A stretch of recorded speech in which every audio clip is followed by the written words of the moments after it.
Hello everyone, good morning, good evening, namaste. I'm Disha Jain and I welcome you back to the final episode of Derivative Analysis and Valuation. So, if you haven't yet watched the last video, part 1 of derivatives, go straight, watch it now, and then let's get started with part 2 of derivatives. So, previous video में हमने क्या किया था? We learned about futures, forwards, and options. And basically ये chapter चलता है sequence के में कि first we understand what is the derivative, like what is futures, what is options, and then we learn to value those derivatives. ठीक है, जैसे हमने फ्यूचर्स में भी फेयर फ्यूचर प्राइस निकालना सीखा and after deriving that fair value जो होना चाहिए था we compare it with the actual value जो मार्केट में है. और कंपेयर करने के बाद अगर हमको डिफरेंस मिलता है तो we try arbitrage possibilities and we have also learned कि हम हेजिंग कैसे कर सकते हैं using this derivatives. Okay, so last video we ended with options के ऑप्शंस क्या होता है, क्या स्ट्रैटेजीज उसमें होती है, and today will start with option pricing models. अब ऑप्शन को प्राइसिंग कैसे करेंगे उसके कुछ मॉडल्स है. तो एक हमने ऑलरेडी डिस्कस किया, that is put call parity. उसका फॉर्मूला है value of the share plus the value of the put is equal to value of call plus the present value of the exercise price. ये उसका equation बनता है. And if you go further we have a binomial model. Binomial model क्या कहता है कि आज we have a given particular share price, future spot price क्या होगा उसकी दो पॉसिबिलिटी है, या तो इट विल गो अप और इट विल गो डाउन. तो उसकी दो वैल्यूज दे रखी होती है and on the basis of which we have to calculate the call price और the put price. Okay yes friends, तो सबसे पहले जब क्वेश्चन दे रखा होगा तो हमको पता कैसे चलेगा कि बाइनोमियल मॉडल से सॉल्व करना है. तो हमको पता ऐसे चलेगा कि दो फ्यूचर के स्पॉट प्राइस दे रखे होंगे and on the basis of that will know कि ये बाइनोमियल मॉडल है. ठीक है, तो इसके लिए हमारे पास दो अप्रोच है. First is the risk free hedge. Risk free hedge में क्या होगा कि you have to first derive a delta. Delta is nothing but the change in the price of the option due to change in the price of share. हम determine करेंगे कि suppose delta is 0.5, मतलब हमको पता चलता है कि ₹1 share price change होने से 0.5 रुपीज़ का फर्क पड़ा अपने ऑप्शन प्राइसिंग में.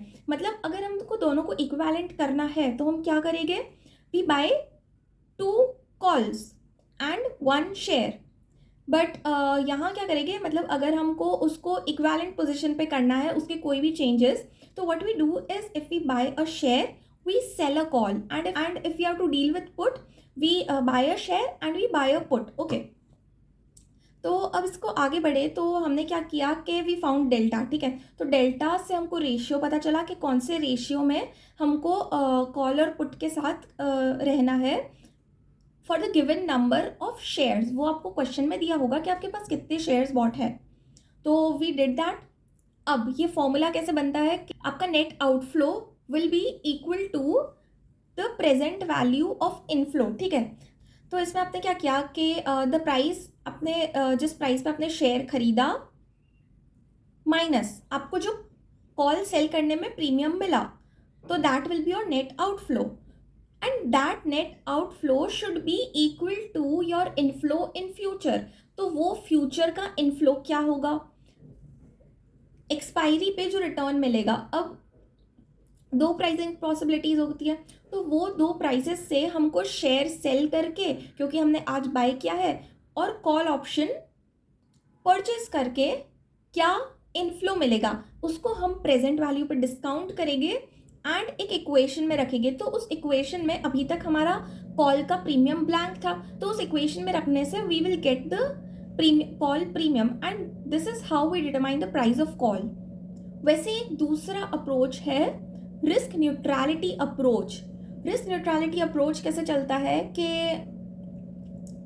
आपका आज का कॉल का price will be equal to आपको फ्यूचर में क्या प्रीमियम मिलेगा उसकी पॉसिबिलिटी से मल्टीप्लाई करोगे. तो आपके पास फ्यूचर में कोई भी फ्यूचर आपके दो प्राइस हो सकता है, तो उन दो प्राइसेस से आपको जो प्रॉफिट अर्न होगा उस प्रॉफिट को आप मल्टीप्लाई करोगे प्रोबेबिलिटी से and that will be your present call value. अब वो प्रोबेबिलिटी कहाँ से आई, कभी कभी क्वेश्चन में दे दिया होगा तो उसको इग्नोर करना, वो प्रोबेबिलिटी आपको खुद से कैलकुलेट करना है। कैसे? जो दो प्राइजेज है वो प्राइस होने की प्रोबेबिलिटी आप निकालोगे। वो कैसे निकालोगे? आज का जो शेयर का प्राइस दिया होगा उसमें you add up the risk free rate and that share value plus the risk free rate should be equivalent to the call price in future multiplied by the possibility plus the another future call price multiply by that probability. So ऐसे आपको वो दोनों ही probability मिलेगी and that probability you have to go and keep in that equation जो आपने call price निकालने के equation में रखा था। ठीक है, ये चीज़ बहुत ही क्लियर रखना कि call price is the premium, that is the difference that you are earning while जो आप शेयर प्राइस में रिस्क फ्री रेट ऐड करोगे that is your future spot price of the share। ठीक है, वो आपका प्रीमियम नहीं है, वहाँ फ्यूचर स्पॉट प्राइस लगाओगे तो ऐसे आपको प्रोबेबिलिटी मिलेगी and that probability you use in multiplying that premium and then you derive your call price or the put price। ठीक है, उसके बाद एक आता है, हमने देखा पुट कॉल पैरिटी, फिर देखा binomial model, then the third model is Black and Scholes model. जितना कॉम्प्लिकेटेड नाम उतना ही कॉम्प्लिकेटेड इसका फॉर्मूला है। तो फॉर्मूला में सपोज हमको निकालना है call price. For information, call price निकालने का और पुट प्राइस निकालने का दोनों का फॉर्मूला थोड़ा डिफरेंट है। तो हम सीखते हैं सबसे पहले कॉल प्राइस निकालने का फॉर्मूला। कॉल प्राइस का फॉर्मूला क्या है? Share price multiplied by ND1 minus the exercise price का present value. So exercise price divided by e raised to RT into ND2. अब ये ND1 और ND2 क्या है? So D1 and D2 की probabilities आप find out करोगे from that। You remember you had a normal distribution table back in 11th standard। अब वो था normal distribution table that was bell shaped। यहाँ एक आएगा skewed table। स्क्यूड टेबल मतलब एक साइड से है अनलिमिटेड एंड एक साइड से है लिमिटेड। व्हाई? बिकॉज डेरिवेटिव्स में हमेशा हमारा आइदर प्रॉफिट और loss, one thing gets limited and the other is unlimited. तो इसमें आप यूज़ करोगे स्क्यूड टेबल एंड जो D1 और D2 की वैल्यू आएगी वो आप उस डिस्ट्रीब्यूशन में जाके प्रोबेबिलिटी फाइंड आउट करोगे and you multiply it by the share value. D1 को आप शेयर वैल्यू से मल्टीप्लाई करोगे एंड D2 की नॉर्मल डिस्ट्रीब्यूशन वैल्यू आप मल्टीप्लाई करोगे by the present value of exercise price and you find the difference of both। मतलब ऐसे आपका आएगा कॉल प्राइस। कॉल प्राइस कैसा आएगा? Share price minus the exercise price. ठीक है, अब ये D1 का नॉर्मल डिस्ट्रीब्यूशन हमने फाइंड किया, पर ये D1 क्या है? D1 का एक फॉर्मूला है जो आप याद रखोगे which is the natural log of the share price by the exercise price plus the rate of return plus half of the square of the standard deviation multiplied by the time period divided by root of time multiplied by the standard deviation। जी हाँ, ये पूरा formula आपको याद रखना है, मतलब ऐसे रट लो। the natural log of share price divided by the natural log of share price divided by the exercise price plus R plus half of the square of the standard deviation multiplied by time period divided by root of time into standard deviation. ये आया आपका D1 और D2 कैसे निकालोगे आप? Root of time into standard deviation minus D1, ये हो गया आपका D2 and as already discussed D1 and D2 we find out in the distribution table which is the skewed distribution table। okay, ये आया आपका कॉल प्राइस का value.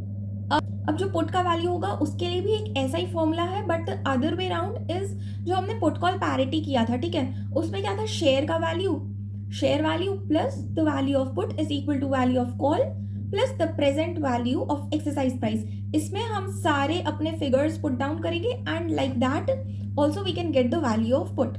Okay, so this was all about valuation of options. I know this formula was complicated but it's easier when you get an understanding to it।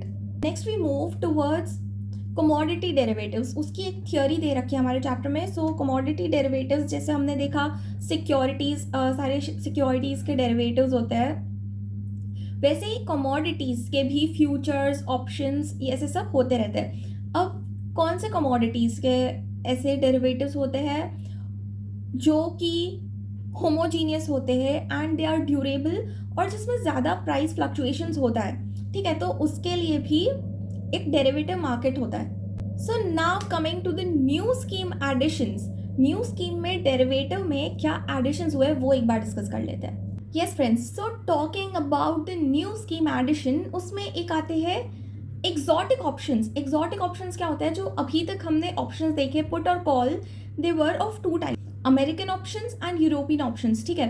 अब उसमें क्या होता है, European options जो कि इंडिया में सबसे ज़्यादा चलते हैं, उसमें कैसा होता है कि at the expiry you can exercise your option, but American option में ड्यूरिंग द मिडवे भी आप वो ऑप्शन एक्सरसाइज कर सकते हो। So these two were the vanilla plans, okay. अब इसमें भी कुछ तड़का डाला जाए तो वैसे ही कुछ ऑप्शंस आते हैं हमारे पास, जिसमें कुछ तो ऐसे होता है कि जब एक्सपायरी डेट आएगी ना, तब आपको एक राइट टू चूज मिलेगा एक और ऑप्शन का, वो प्राइस भी we have to fix it right now, ऐसे भी कुछ ऑप्शंस होते हैं। देन कुछ ऐसे होता है कि हमने आज एक्सरसाइज प्राइस सिलेक्ट करके रख लिया, थोड़े टाइम बाद हम बताएंगे कि इसमें हमको कॉल लेना है या पुट लेना है। और कुछ तो ऐसे होते हैं कि जिसको बोलते हैं कि a compromise between the American call and the European call. वो क्या बोलता है कि ठीक है, up till certain period you have that restriction कि इतने पीरियड तक आप एक्सरसाइज नहीं कर पाओगे, उसके बाद में एंड अप टिल एक्सपायरी आप बीच में कभी भी वो एक्सरसाइज कर पाओगे। Then there are like various types of options, जिसमें कुछ होता है कि पे ऑफ मिलेगा या नहीं मिलेगा, that is dependent upon an event. कैसा भी होता है, जैसे ऑप्शंस हमने देखा एक पर्टिकुलर वन अंडरलाइंग एसेट पे डिपेंड करता है, सो कुछ ऑप्शंस पूरे पोर्टफोलियो पे डिपेंड करता है, ऐसे भी होता है। So these are some of the exotic options. और इसके बाद कुछ अलग अलग टाइप के डेरिवेटिव्स हैं, जैसे कि क्रेडिट डेरिवेटिव्स। अब क्रेडिट डेरिवेटिव्स बने हैं क्रेडिट रिस्क को संभालने के लिए। क्रेडिट रिस्क क्या होता है कि अगर दो टाइप के रिस्क होते हैं, एक तो मार्केट रिस्क। मार्केट रिस्क मतलब क्या, आपका इंटरेस्ट ऊपर नीचे चला गया तो you need security against that. But credit risk क्या होता है कि किसी काउंटर पार्टी ने डिफॉल्ट कर दिया, तो उसके लिए डेरिवेटिव होता है कि अगर सामने वाले ने डिफॉल्ट किया so we can exercise that derivative, ठीक है। फिर एक वेदर डेरिवेटिव्स भी होते हैं। वेदर मतलब मौसम। अगर आपकी ऐसी इंडस्ट्री है जो वेदर से अफेक्ट हो जाती है, तो उससे भी जो रिस्क है उसके लिए भी आपके पास कुछ डेरिवेटिव्स है कि अगर वेदर चेंज की वजह से आपके बिजनेस में कुछ लॉसेस हुए तो उसके लिए आप डेरिवेटिव्स रख सकते हो as security. And then there are electricity derivatives, क्योंकि इलेक्ट्रिसिटी का प्राइस भी बहुत फ्लक्चुएटिंग होता है, तो उसके लिए भी आप डेरिवेटिव्स रख सकते हो। अभी एक बहुत ही इंटरेस्टिंग सा टॉपिक आता है, दैट इज रियल ऑप्शंस। अब ऑप्शंस आपने देखा कि सिक्योरिटीज़ पे होता है कि अगर ये सिक्योरिटी का प्राइस चढ़ा तो you can exercise the call option, और नहीं चढ़ा तो दैट ऑप्शन विल लैप्स, ठीक है। बट रियल ऑप्शंस में क्या होता है कि that option is dependent upon a project. Project मतलब जैसे हमने इंटर में भी देखा था कि वी हैव कि जो कैपिटल बजटिंग करते हैं कोई भी प्रोजेक्ट स्टार्ट करने से पहले, इनफ्लो माइनस आउटफ्लो से उसका नेट प्रेजेंट वैल्यू निकालते हैं, ठीक है। तो इसके लिए भी कुछ डेरिवेटिव्स होते हैं तीन तरह के। एक तो होता है ग्रोथ ऑप्शंस, ठीक है, उसमें जिस तरह का ग्रोथ होगा उसके रिलेटेड आपके पास ऑप्शंस होंगे। दूसरा होता है अबेंडनमेंट ऑप्शन, कि अगर आपको वो प्रोजेक्ट को अबैंडन कर देना पड़ा। अबैंडन कब कर देना पड़ेगा कि if at a certain point of time आपका profits by selling the assets is more than the profit that you can earn at that point of time, तो आपको वो प्रोजेक्ट को अबैंडन करना पड़ेगा। तो उस पॉइंट ऑफ टाइम पे भी कुछ डेरिवेटिव्स हो गए जो आपको बचाने आ जाएंगे, उनको कहते हैं अबैंडनमेंट ऑप्शन। फिर एक होता है टाइमिंग ऑप्शन, मतलब कभी कभी क्या होता है कि हर चीज़ हाँ या ना पे नहीं होती है, कभी कभी वो चीज़ बाद में करेंगे पे आ जाती है, ठीक है। तो पर बाद में करने में अपना प्रॉफिट कुछ बढ़ या कम गया तो उससे भी सिक्योरिटी दिलाने वाले जो डेरिवेटिव्स होते हैं उसको बोलते हैं टाइमिंग ऑप्शंस। तो इस तरह से इसका भी बड़ा ही इंटरेस्टिंग कैलकुलेशंस है जो हमारी न्यू स्कीम में इलास्ट्रेशंस कुछ दिए हुए हैं। एंड फॉर इन ऑप्शंस के कैलकुलेशन के लिए भी हम binomial model and Black and Scholes model use कर लेते हैं। ब्लैक एंड शोल्स यूज़ करना है वो कैसे पता चलेगा कि अगर आपको स्टैंडर्ड डेविएशन दे रखा है क्वेश्चन में, पर अगर आपको कोई फ्यूचर के दो प्रोबेबल इनफ्लोज दे रखा है, so then you can determine कि आपको बाइनोमियल मॉडल यूज़ करना है. बाइनोमियल मतलब बाय इज 2, सो वहाँ आपको बाइनोमियल मॉडल यूज़ करना है क्योंकि आपको दो प्राइसेस दे रखा है. अब ये तो हुआ रियल ऑप्शंस की बात. इसके बाद like there are 3 stories given in our chapter जिसमें like some of the worst mishaps that have happened in the financial history of derivatives. ठीक है, तो the first one is Orange County's case. Orange County's case में क्या हुआ था कि Orange is a municipality in California. So basically it was a government organisation जो that use to run educational institutions and all those things. अब वो लोग people से फंडिंग कलेक्ट करते हैं and they invest in somewhere, और वो investment से जो प्रॉफिट आता है, ठीक है, like some profit they have to return it to the people, and जो एक्सेस प्रॉफिट बचा उससे वो अपना इंस्टीट्यूशन चलाते थे. ठीक है, तो अब उसमें एक बार कुछ लॉस वॉस हो गया. So there was this person known as Robert Citron. He didn't have much knowledge about derivatives and all, but कहीं से तो उसको पता चला. So he started investing in derivatives. So that was a very risky bet. what he did was, in simple terms, he did downside betting on interest, because this was a story of around 1992. And उस time क्या हो रहा था California में, मतलब since around 1989 interest rates were quite low due to the economic slowdown. तो he did the downside betting on interest rates. Okay, तो अब क्या हुआ कि तब तक तो इकोनॉमी कम थी, so he earned a lot. But suddenly 1994 the federal bank decided कि अब तो इकोनॉमी रिवाइव हो गई है, we should bring back the interest rates. And that thing, मतलब उसमें उसको इतना लॉस हुआ इंटरेस्ट आ पाने से, the whole government institution of Orange became bankrupt. So yeah, they booked a loss of around $1.5 billion. That was around 20% of उनका whole funding. ठीक है, and then there is another case of the Barings Bank case. इसमें क्या हुआ था कि there was this person named Nick Leeson. He was responsible for the futures and options department in his bank, and Barings Bank was one of the oldest banks.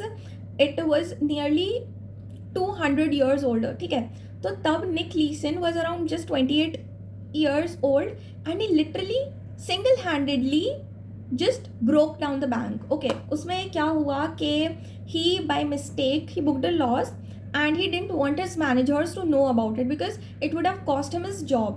So to cover it up, he entered into derivative contracts, and he was like very popular among the bank because he was known to have booked a lots of profits. तो कोई उस पर शक करे वैसा था नहीं.